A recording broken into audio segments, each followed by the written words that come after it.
In this video, we'll introduce multiple functions of Ursalink DeviceHub and teach you how to use them. Let's see how the DeviceHub helps you manage your Ursalink devices. Log into the DeviceHub. You can see all the binding devices are on dashboard.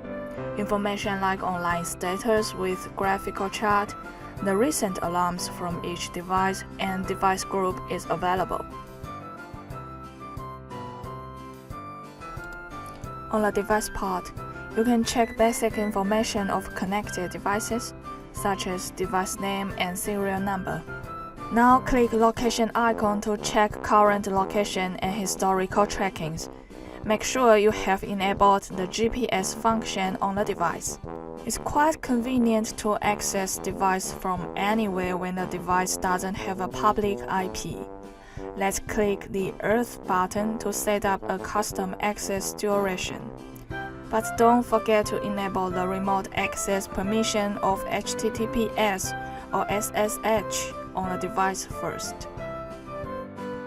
Now we click this to check the detail and change the device's name and grouping.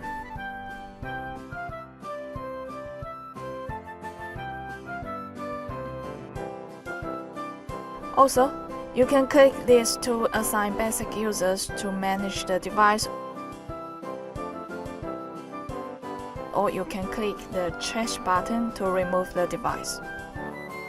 When the green light is on, we know that the router is connected to DeviceHub and working properly, while the red light means something goes wrong and you need to check the alarm.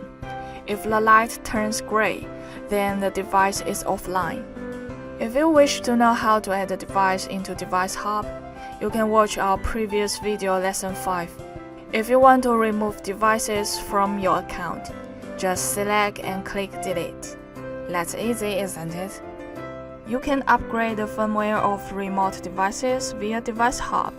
Select the device, click upgrade, select file. Check offline device upgrade if you need. Then the device will be upgraded when it is back online. Remember to click save and this part is done.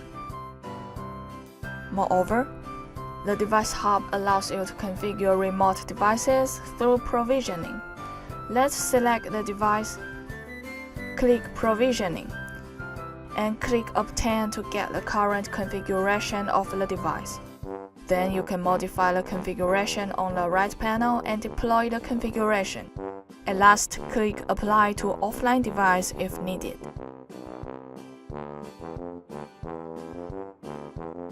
In this part, you can filter alarms by type, serial number, date, and alarm level.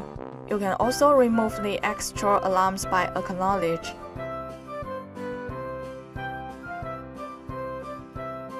It's easy. You can search for operation logs by filtering the conditions to help you troubleshoot problems.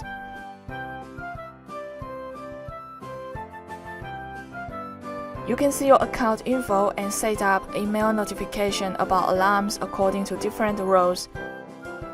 On the user page, super admin can create or delete admin and basic user account, and the admin can create or delete basic user account only. And the security page is for password management.